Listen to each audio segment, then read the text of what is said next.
Hello, it is the 14th of April, and this is Tuesday Night Rheumatology, the Grand Rounds series. I'm Jack Cush, wearing my mask. It doesn't really fit, but I'm wearing my mask for a purpose. Everybody should be wearing these. I don't know what the deal is. I was out twice today. I saw at least a third of the people in, big box stores and in a grocery store not wearing a mask. Everyone's supposed to be wearing a mask in public. That's a CDC directive. It doesn't have to be a N95 mask. It can be any mask. It can be a hanky that's, with a rubber bands, and there's many easy ways to make facial coverings that cover the mouth and nose. Folks, we got to lead. In this crisis, we need leaders and we need people who are going to be led.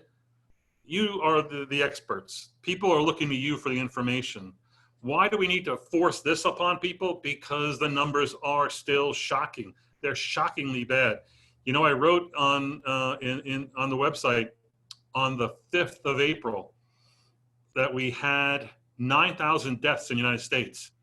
5 days later, on the 10th of April, it was now over 18,000. And here we are on the 14th of April, and today it's over 25,000. This is bad news stuff. Obviously, everybody should know that. And why someone can go to the store and not wear a mask and not be reprimanded for it, you should have heard me talk to the manager. It wasn't nice. I was all over them like white on rice. So again, lead. Make sure people are doing what they need to do. In addition to social distancing and hygienic practices, it's all very, very important. I want to bring to your attention one other important item before we get on with today's lecture, our Grand Round series for Tuesday Night Rheumatology. And that is the ACR has come out with COVID clinical care guidelines for rheumatic disease patients. This was published on the 11th after the executive committee approved the document that was formulated by a North American task force.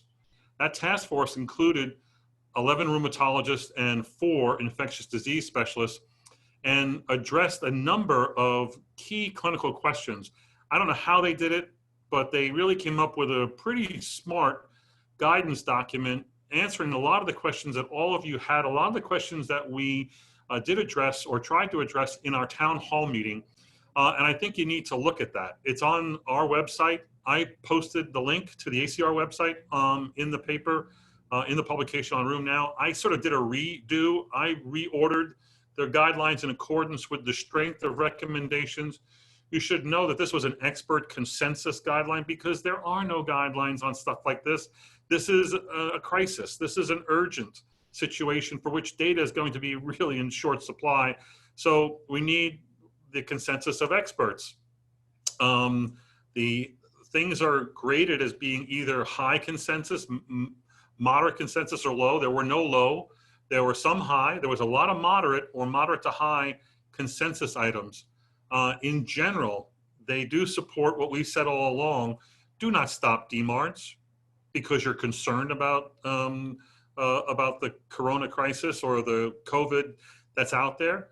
Again, for your patients who are stable, who you're taking care of, or you're doing telemedicine on, do not advise them to stop their medicines or stop their steroids or lower their steroids, or everybody should start hydroxychloroquine. Again, there's no evidence for any of that. They divided the recommendations up for people who are stable and who are either established patients who need ongoing care or new patients who have active disease who need ongoing care. And the bottom line is you treat them as you would normally treat them. The standards of care do not change, and your job is to treat arthritis and immune diseases. They have another category of patients who are possibly positive and those who are definitely or suspected positive of having the corona infection. And I think that there are some important guidelines that you should look at. I think, again, you should read those on our website, on the ACR website. You should also read the report that we had from NICE in the United Kingdom. NICE came up with guidelines a week or so before the ACR that say some of the same things. They say some things differently. And I like the way the NICE guidelines end. They end with the fact that you, the leaders, need to encourage your people, your coworkers, your employees, you need to maintain morale. You need to be the voice of reason, positivity, and certainty, because everyone else doesn't really have those traits but you, because you're informed. Again, it's really easy to be confused and negative if you're listening to all the news. It's not so easy to step up and be positive and certain about what you're saying, and that's why we're doing these conferences, even having grand rounds. So today, we're going to talk about my favorite topic, febrile disorders and Still's disease, and how to evaluate febrile disorders in patients with rheumatic disease. So I'll start my talk by sharing the screen, and hopefully you'll see what I see. So this is our title slide. I'm the speaker, Jack Cush from UT Southwestern and Rheum Now. I do research for a lot of companies, including companies that make some of the products I may speak about here. I'm a consultant for these same companies. It's up to you to decide whether there's a conflict there or not. Let's begin with a definition of febrile syndromes. There's a lot of things out there, including FUO, periodic fevers, and autoinflammatory disease.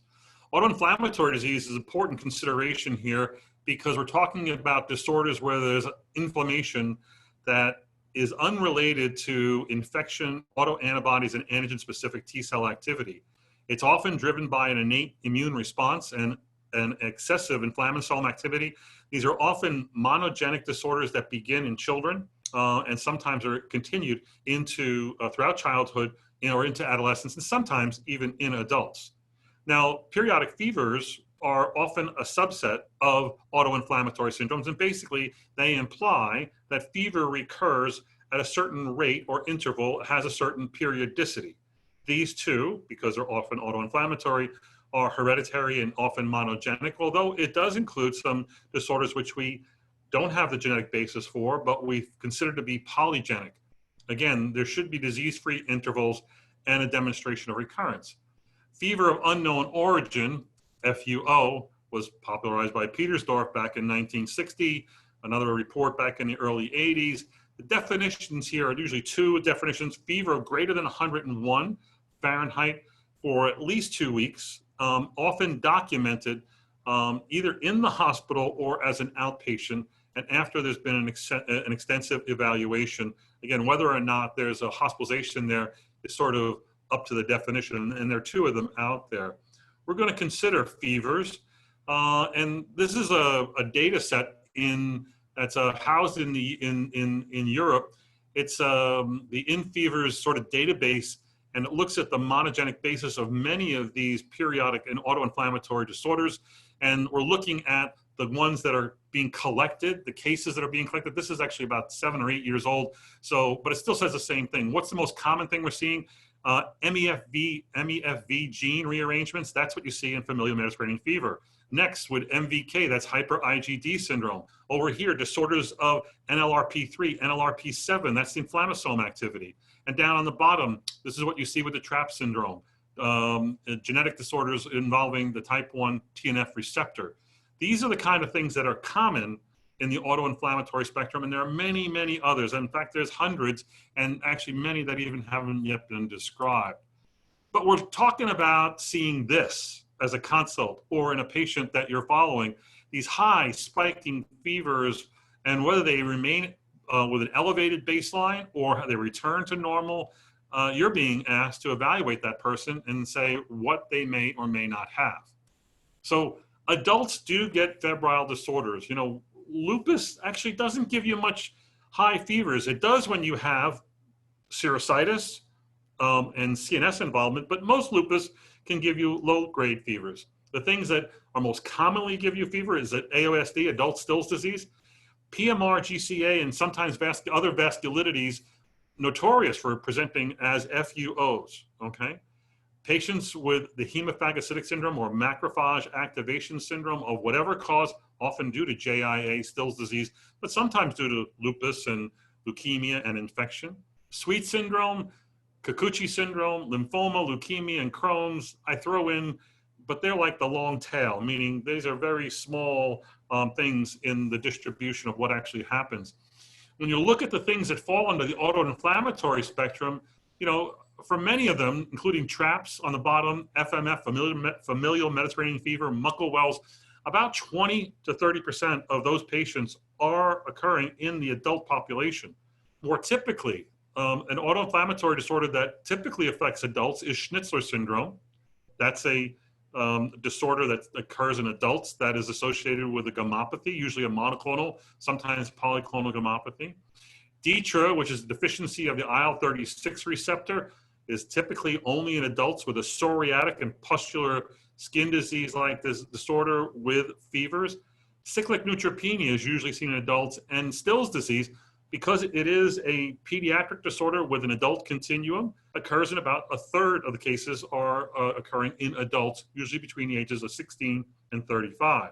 So let's talk about this case. A 23-year-old white female was presented to the hospital with a 6-week history of fever of 104 degrees Fahrenheit, spiking every day, a rash that was on her trunk and arms and legs.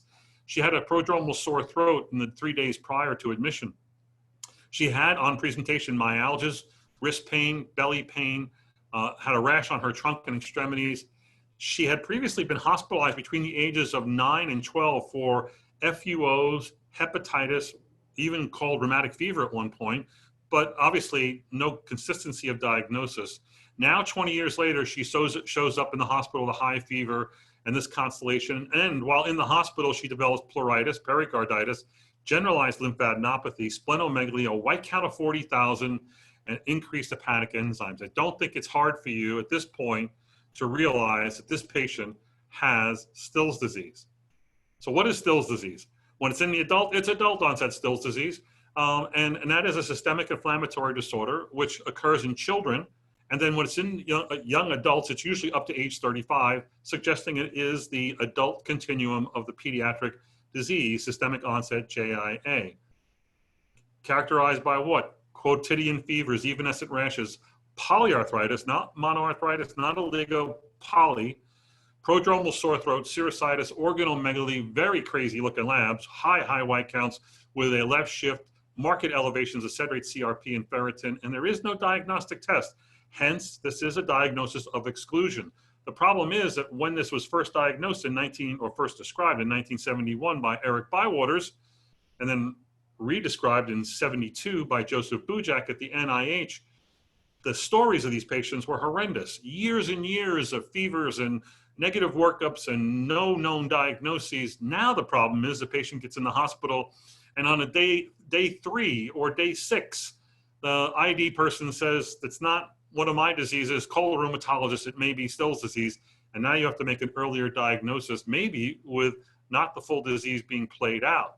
The disease is characterized by the last bullet, systemic onset with intervals of exacerbations of a systemic disease with or without development of chronic arthritis, and in some people, long disease-free intervals. This is a rare disorder, 0.1 to 2 cases per 100,000. And if you do the math, in Dallas, we expect about 20 cases in this year. If you're in a small city like Fort Collins, Colorado, it's about 2 cases. If you're in a big city like New York, LA, and Houston, you might be seeing 20 or 30 or 40 cases in a year. The question is, are you seeing them, the rheumatologist, and who's making the diagnosis? So, first question, adult onset Still's disease is the same condition as systemic onset JIA, true or false? I think I kind of let the cat out of the bag on that, but it is the same disorder. If you look at the comparison of clinical features that characterize these disorders, the frequency is roughly the same. After the first year, more than 90% of people are going to have the triad of quotidian fever, the Still's rash, and the polyarthritis. The only real difference is in the prodromal sore throat, not common in kids, but very common in adults. All the other features, serositis, the association with carpal ankylosis, even the genetic associations are roughly the same.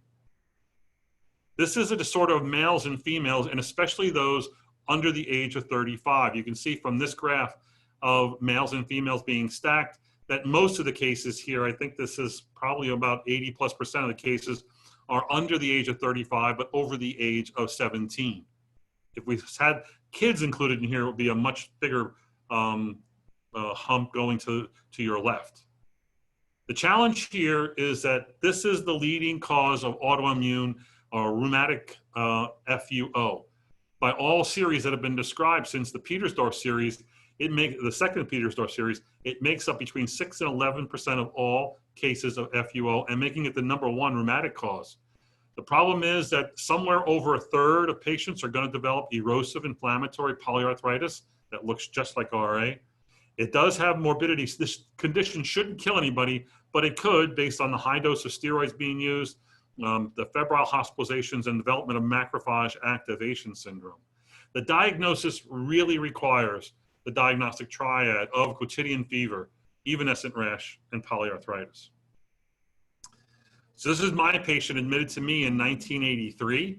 She came in with spiking fevers up to 105. It spiked twice a day in the first few days and had a high baseline. And then after we put her on salicylates in high doses, she went to a once-a-day spike, okay, over 102.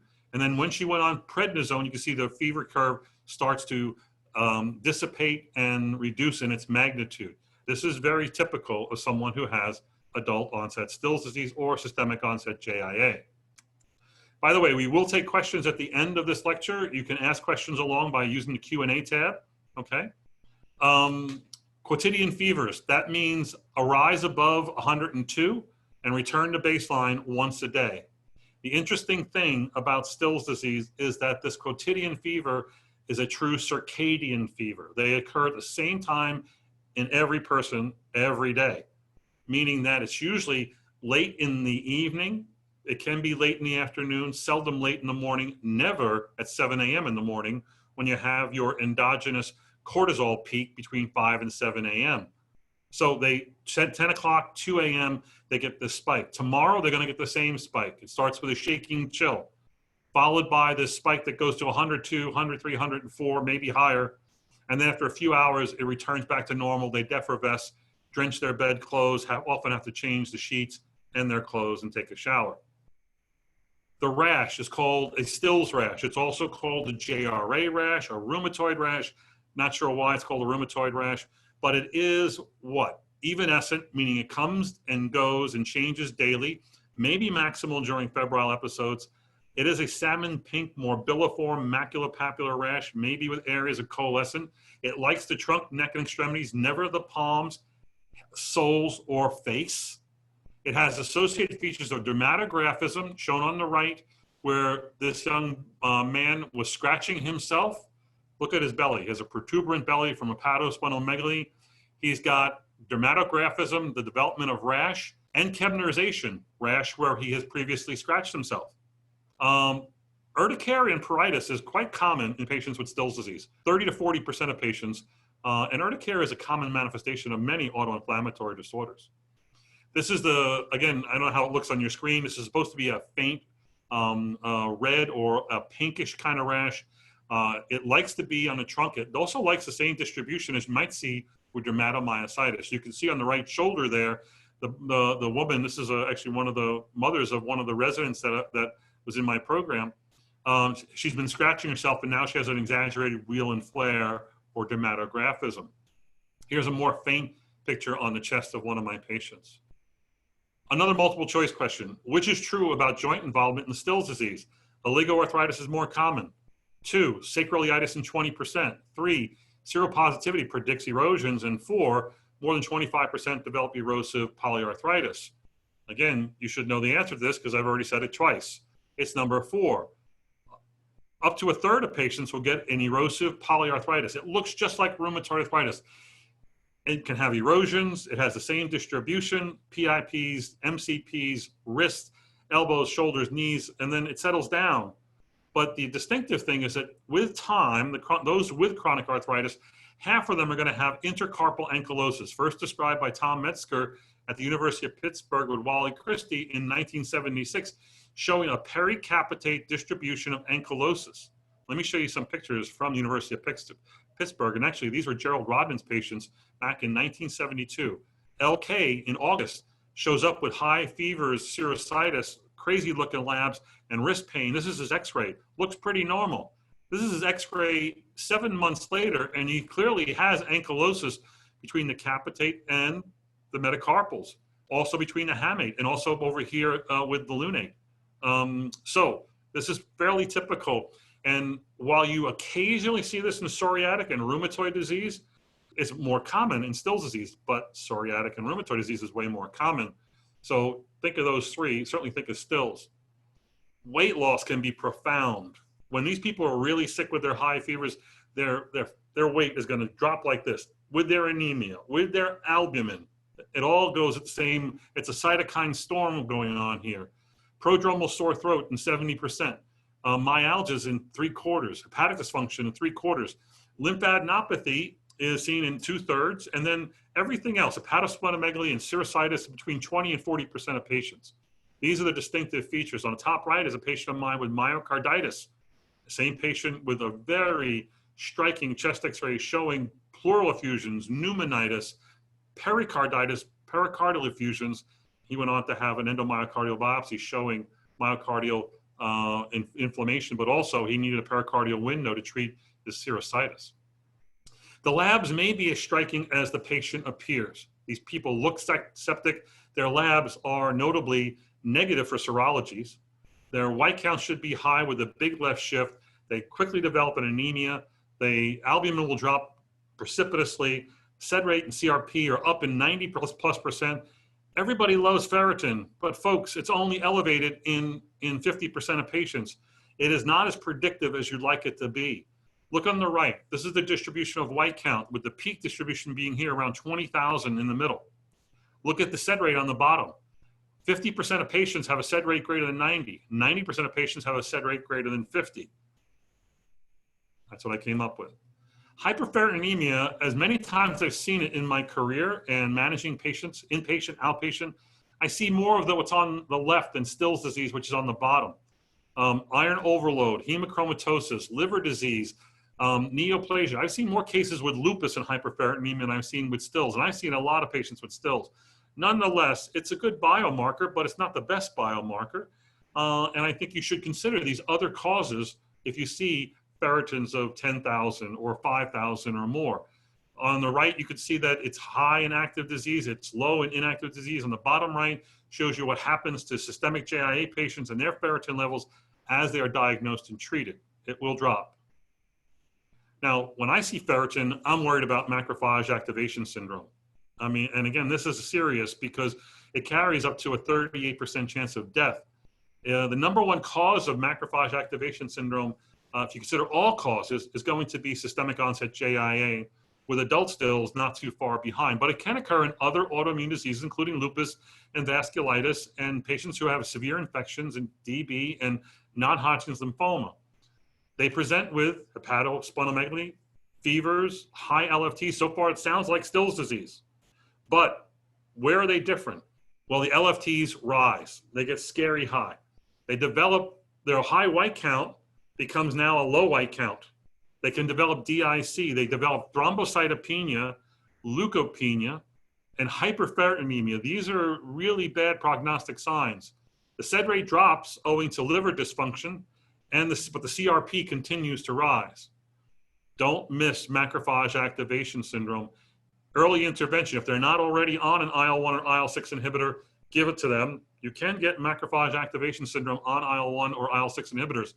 Cyclosporin and etoposide have been the preferred ways of managing cytokine storm and treatment of the underlying disease. But now we have an FDA-approved drug for the inhibition of gamma interferon. It's called Gamifant or emapalumab. We talked about this at ACR. It's been approved for use in HLH, and you could use this in your MAS patients who have either systemic JIA or Still's disease.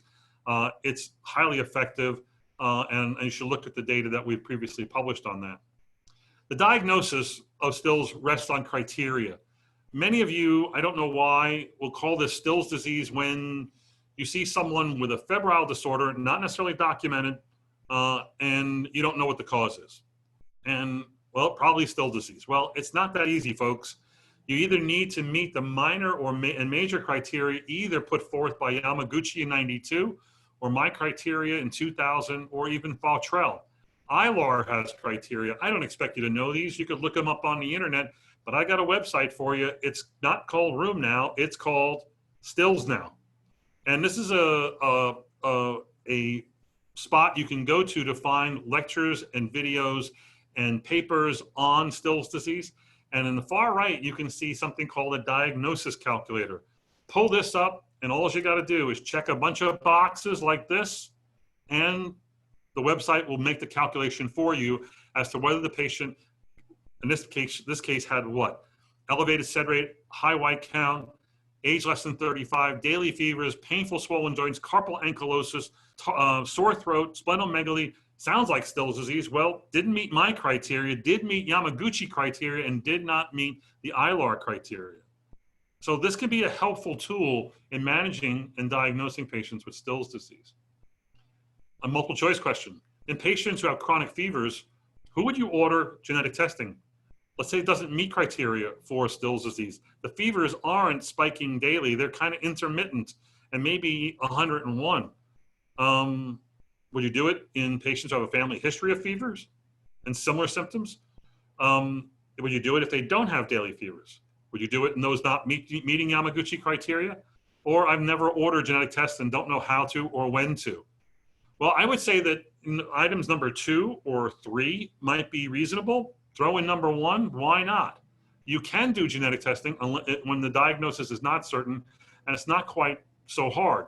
But why do genetic testing when you can make the diagnosis of an undiagnosed periodic fever based on the duration of the fever at presentation? So look on the far left. If the person has fever that lasts for 1 day or less, that's very typical for the CAPS disorder, the cryopyrinopathy, called familial cold autoinflammatory syndrome.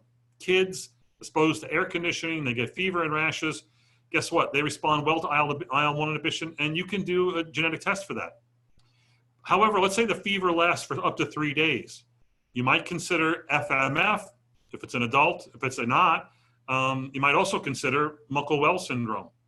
You could treat them in maybe an empiric trial of colchicine or anakinra, or an IL-1 inhibitor will tell you, or you could do gene testing for the MEFV gene for FMF, or the inflammasome genes for Muckle-Wells syndrome. 3 to 7 days is typical in kids, more so than adults. Hyper-IgD and FAPA syndrome, also known as Marshall syndrome. They may respond to empiric trials, or you could look for the MVK gene, the mevalonate kinase gene, which is a very common disorder, again, seen in kids. This is called the hyper-IgD syndrome.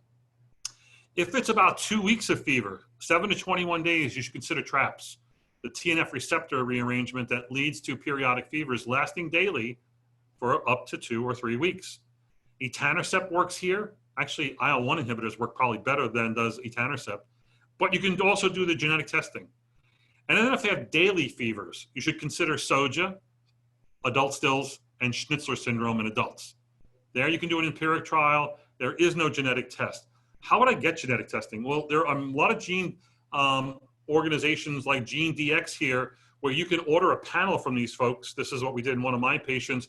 And you get back a report on either one gene that you've looked for, or you can get back a report on 7 or 8 genes that might be associated with common autoinflammatory disorders.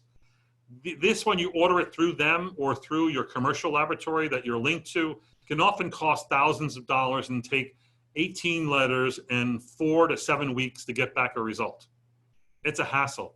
My preferred way, instead of going with one of these companies, is for you to contact Invitae.com. Invitae has an autoinflammatory panel of 107 genes. They also sell this panel for thousands and thousands of dollars, but if you make this a direct pay where the patient can pay for this, then you can get this for, I've gotten for as little as $75. Usually the prices, you can negotiate it down to $100. All you have to do is make the order, express to the company that the patient doesn't have any money and we need a cash pay intervention here, that they don't have insurance that's going to pay for this. And the company will contact the patient on how to get the blood drawn and what samples. You can see a lot of genes here, including most of the common ones that you really want to know about. The problem here is that often we don't have a genetic cause, even in patients who clearly have an autoinflammatory syndrome that is not Still's disease or FMF or one of the other known conditions. John Hausman tweeted, and by the way, I want to thank Richard Stern here in Dallas, who was the one who told me about Invitae.com in making a genetic diagnosis. John Houseman tweeted at last year's ACR that the NIH's Amanda Umbrello was doing a presentation, and she said that 60% of the autoinflammatory patients followed in the NIH autoinflammatory clinic do not yet have a diagnosis and are therefore considered undifferentiated, meaning that there's still a lot we don't know about autoinflammatory disease. Doesn't mean we can't do the evaluations, doesn't mean we can't make the diagnosis or even treat it. So the keys to diagnosis here is a fever has to be above 39. It has to be circadian. It has to be same time every day or every afternoon, like clockwork. I mean, patients will tell you at 10:09 or 1 a.m. or some number very exact. The Stills rash is very helpful, and sometimes you need to ask the patient to take a picture of that if it only comes out at night. Use the criteria. Don't go by your gut, because if you use the criteria, and I don't expect you to know the criteria, either mine or Yamaguchi or ILAR or Fortrell's, but use the Stills disease calculator that you can get at stillsnow.com. You could try an IL-1 inhibitor and see if you get a diagnostic response. That's pretty good, but realize I've seen patients who had flu or who had lymphoma, who had their fever go away when they were given anakinra, so it is not truly diagnostic. And then if you're not certain about the diagnosis, don't be afraid to invoke genetic testing as a tool to manage these patients. How do you follow them? I can tell you that if they have articular disease, as shown on the top left, it's just like following RA. Synovitis, TJC, SJC, rapid-3, gas score, CDI score, and acute phase reactants, and usual monitoring labs. But systemic disease is more difficult. You want to watch for the triad symptoms, fever, rash, and arthritis. But if they have other things, hepatosplenomegaly, serositis, lymphadenopathy, those are all signs of active systemic disease. Articular disease is treated just like articular disease in RA. Systemic disease, high-dose steroids and cytokine inhibitors, with or without methotrexate, is the way to go. SED rate in CRP is elevated and more telltale in over 90% of patients with Stills. Ferritin, while it is somewhat specific, only 50%. The neutrophil to lymphocyte ratio, you could look at the top on the right-hand side, you can see it has a very high predictive value there. And I think you should consider using that. We don't use it often enough, and it should be greater than 3. If it's almost 6 or more, that's what you see in MAS or impending MAS patients. Aldolase, we tweeted this just recently. Aldolase is a very good biomarker in patients who have autoinflammatory diseases, especially if they are IL-1 driven. And aldolase, their CPKs are normal. It reflects hepatic activity. So draw the aldolase, it'll be high, and usually not like, 9.7 or 10.6. They'll be really high, like 15, 20, or 30. And it is something that you can follow. Their CPKs will be normal. Their LFTs may or not be normal. There are other things that are out there, but they're experimental, and I wouldn't recommend them at this point. If you have a patient who says they have fever, but you have no documentation, you have no chart that says that they do, go to Amazon.com. Look for these wireless smart thermometers. And this is something that you can do to monitor a baby's temperature, but you get these little pads that are sticky. You stick it under the armpit of the patient, and it is Bluetooth connected to their cell phone, and you can get a 24/7 monitoring of fever. And these last, I think, for 2 to 3 weeks at a time, and they give you enough to last for 6 weeks. You can get a really good estimation of a person's fever before you institute expensive therapies in someone who may or may not need it. Last multiple choice, after starting high-dose steroids in someone with Stills disease, what drug would you then next use if they weren't quite controlled?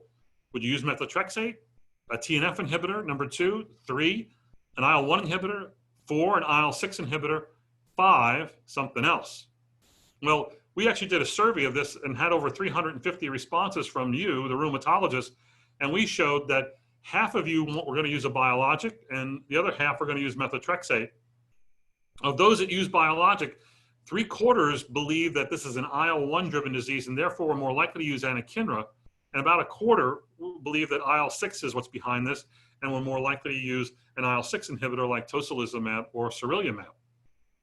So management of systemic disease is steroids with or without methotrexate, and then either an IL-1 or IL-6 inhibitor. Articular disease on the right, non-steroidals, methotrexate, other DMARDs, combinations DMARDs, and then, if you need to, the same thing you would do with RA. Biologics, TNF, non-TNF, or JAK inhibitors, all are very reasonable. There are a number of IL-1 and IL-6 inhibitors that you can choose from, and then you make the decision based on if they're doing better. There are others, including JAK inhibitors, which seem to work somewhat on gamma interferon production and interferon production in general. Calcineurin inhibitors, cyclosporin, tacrolimus, have been used in some patients with systemic disease as well. I want to end by saying we have Grand Rounds coming up next Tuesday, all part of Tuesday night rheumatology. Alvin Wells is going to be talking next week about telemedicine and what are we going to do next. He's already done 3 videos for us. We're going to get another video from Alvin. The week after, the 28th, Artie Kavanaugh is going to do Journal Club on the Annals of Rheumatic Disease article, Withdrawal of Low-Dose Steroids in Lupus. Dr. Calabrese is going to talk about IL-6 signaling in health and disease. On the 12th, Joan Merrill is going to talk about what does COVID-19 have to do with lupus, and she's not going to be talking about hydroxychloroquine. Nonetheless, an interesting talk. Philip Robinson, one of the guys who started the Global Rheumatology Alliance and the COVID rheum-covid.org registry, that's been almost enrolled 300 patients at this point. And I would encourage you, if you have one of your patients with what looks like suspected coronavirus infection or proven, enroll them in this registry. We need that data. He's going to talk on the 19th live from Queensland. And then on the 26th, John Kay is going to talk to us about biosimilars and what we need to know about biosimilars. We'll probably continue this into the first week of June and then take a summer vacation and then resume back after the summer. I hope you found that lecture to be useful. Now we're going to go to the Q&A part of our lecture. Don't touch the front of your mask. Thank you very much. That's absolutely true. I have a problem with this face in many ways. Sick COVID-19 patients also seem to get masked. That's absolutely true. I believe the cytokine storm everyone's talking about really is inflammasome activation, which is why the IL-6 inhibitors work, which is why there are a number of trials going on right now using IL-1 inhibitors as well. And so this really is macrophage activation syndrome, which is important because you, the rheumatologist, may be called into service when they don't know what else to do. And again, what else do you do? IL-1 inhibition, IL-6 inhibition, emapalumab, look it up. It's important. I'm going to put some of these slides up as downloads if you want to download the slides and have them as a reference. What else do you use after those? I would use a JAK inhibitor, probably tofacitinib, because I've seen data about tofacitinib and its ability to inhibit the interferons, especially gamma interferon, which is probably why some JAK inhibitors have a high rate of zoster infections and others maybe less. That might be a backup therapy in addition to etoposide. In patients with MAS that are very sick in the ICU, has anyone given etoposide and anakinra together? I've not seen it. I don't think you need to do it. I think etoposide is a more slow-acting medicine, anakinra a more fast-acting medicine. Obviously, I favor anakinra. I'm not a hematologist. When you call in the hematologist, that's what they're going to write for. Everyone else is either doing cyclosporin, a calcineurin inhibitor, or when a rheumatologist gets involved, we're going to do IL-1, IL-6, and now Gamifant or emapalumab. Is Still's disease antigen-driven or is it autoinflammatory? It clearly looks to me to be autoinflammatory. There's very little evidence of it being an antigen-driven process. It doesn't have any autoantibodies associated with it. It meets many of the characteristics seen in all of the other autoinflammatory syndromes. Richard, I struggled with this question for many years, and I truly, firmly believe it belongs in the autoinflammatory category. However, if that is true, then why isn't there not a gene? Well, partly because this is an acquired disorder, and most of the monogenic disorders are there almost constitutively from birth or early in life. And I think that it's possible to have an acquired autoinflammatory disorder. I mean, that's what we see in gout and Behçet's and sarcoid and even Blau syndrome, Blau's being genetic, many of these developing even in adulthood. David Knapp from Tennessee says that a patient with clinical stills who does meet full criteria is occult malignancy or infection or TB. a consideration that requires invasive testing like bone marrow biopsy or tissue biopsies? Really good question. I think that this day and age, you're more likely to get a consult in someone who's been fully worked up, as opposed to coming to you de novo, where you hospitalize them and you do the workup. Often they've been seen by ID and a hospitalist and maybe even other services, and not uncommonly drives us crazy when we get called last to the table and people are futzing around not making a diagnosis that you can make in your sleep.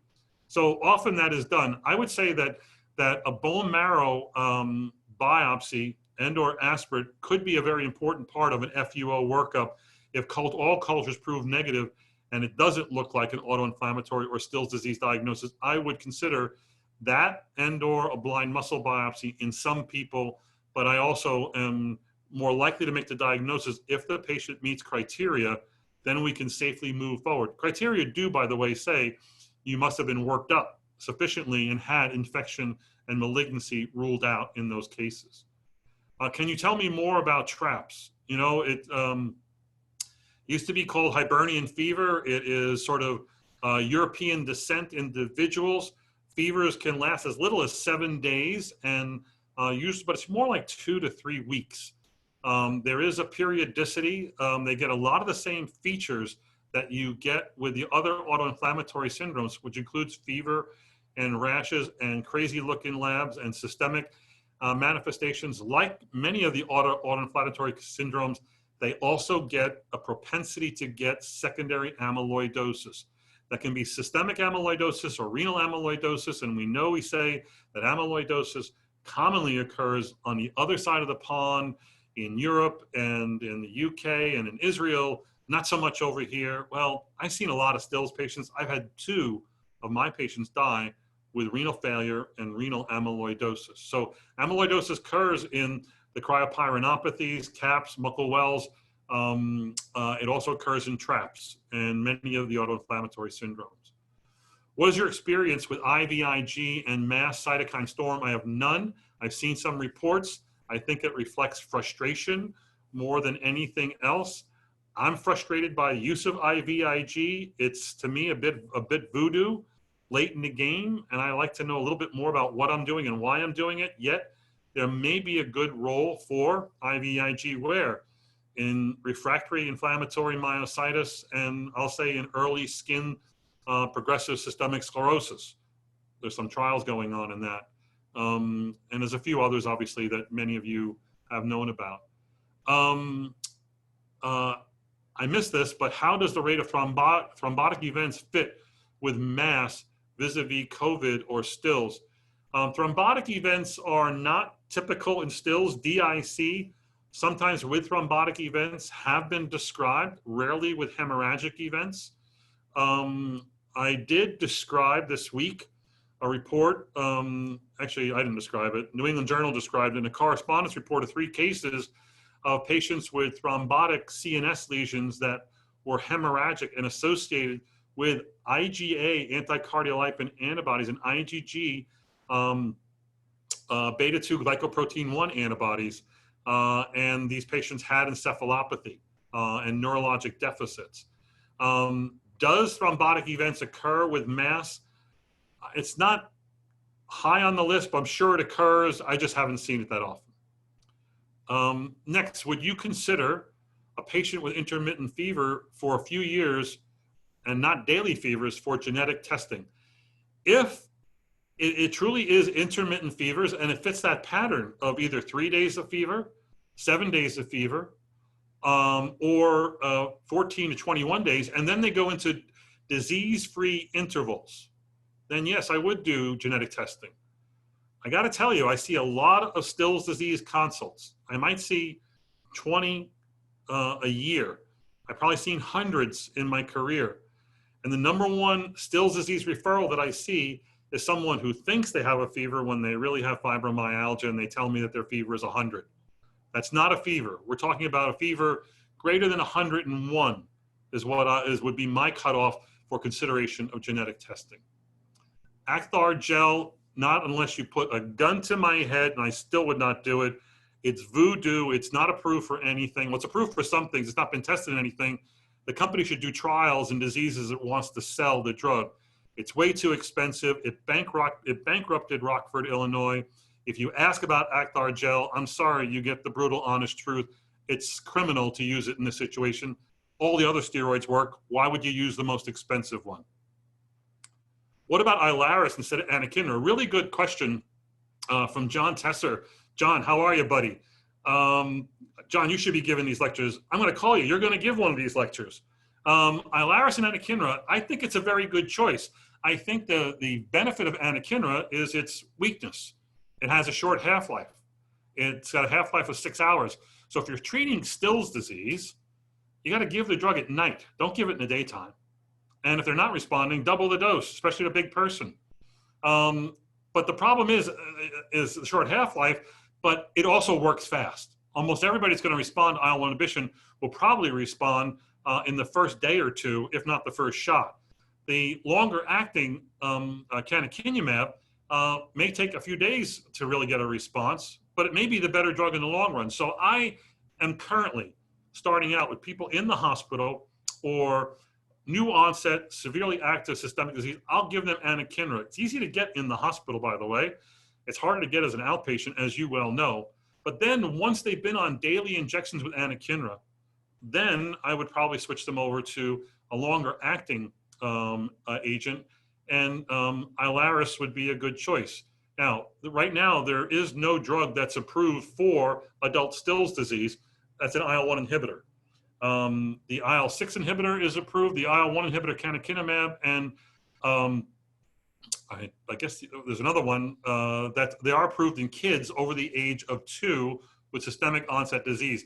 I use that wording to try to get my IL-1 inhibitor approved in my adults, saying they have systemic onset JIA, it just happens to be an adult, and they are over the age of 2.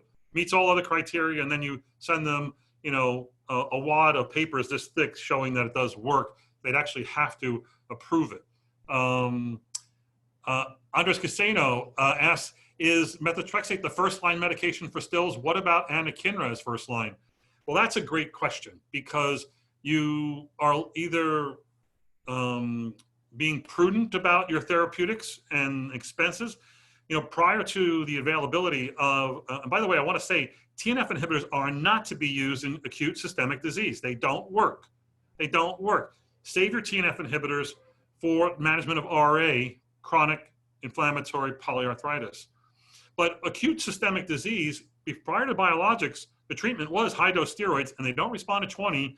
They need 1 to 2 milligrams per kilogram. That means 40, 60, 80 milligrams a day, and methotrexate, because you want to do steroid sparing. And that worked in about half the patients. So Andres, using methotrexate would not be a bad choice. The problem is you will expose them to a longer period of steroid use. Now, on the other hand, the use of an IL-1 inhibitor is a quick empiric trial. It's sort of like one shot and boom, you have your answer as to whether or not this is an autoinflammatory diagnosis.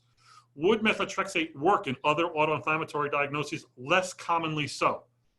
Would the IL-1 work in Stills and autoinflammatory diagnosis? More likely so. So anyway, good, very good question. I think these days, I'm probably using more anakinra right out of the gate, but I probably could easily use methotrexate if I were in a situation where cost containment was important. Dr. Abelis, I presented an abstract at the ACR. At the ACR indicated that PMR was rarely associated with fever. Well, that's true. It's not a common manifestation of it. PMR, I would say, is a seldom the cause of an FUO. GCA, on the other hand, more commonly. So whenever I include GCA, temporal arteritis, I'll always throw in PMR, because PMR patients may have fever, and you'll find plenty of reports in the literature saying PMR presenting as an FUO. They're out there, but I agree that GCA, temporal arteritis, is a more common cause of an FUO that could be still confused with Still's disease. And guess what? They're going to be old. Still's disease doesn't occur in people over the age of 65. They're going to be white. Still's disease is in all races, all sexes, and is usually in much younger people. FB3, you are a special person, FB1 or FB2. Do all COVID patients intubated, or should they be given a biologic? I think a COVID patient these days who ends up in the ICU is going to get immediately put on anti-malarial, either chloroquine or hydroxychloroquine. I think if they have widespread pulmonary manifestations or get intubated, I think they're quickly going on an IL-6 inhibitor, if not in a study with an IL-1 inhibitor. I know of a patient that they waited until the IL-6 levels to come back before they started the tocilizumab. Yet, at presentation, the patient's CRP level was 500 milligrams per liter. It's gigantic, gigantic. And I said, wake up. Where do you think the CRP is coming from? It's all IL-6. And yes, the patient did have tremendous IL-6 levels and should have been given Actemra 2 days earlier. But nonetheless, I think that patient has done well. Mr. Anonymous says, what are your thoughts about remdesivir and IL-6 or IL-1 inhibition together?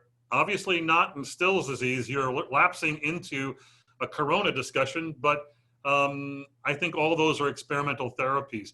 Let me go back to the previous question from one of my colleagues about the use of a biologic in patients in the ICU with pulmonary manifestation cytokine storm. If you get the corona infection and you don't have severe respiratory distress, you know how you're going to be managed? You're not going to be put on hydroxychloroquine. You're going to just stay home and you're going to monitor your symptoms and treat symptoms symptomatically. ID specialists are not starting those patients on hydroxychloroquine or remdesivir or Actemra.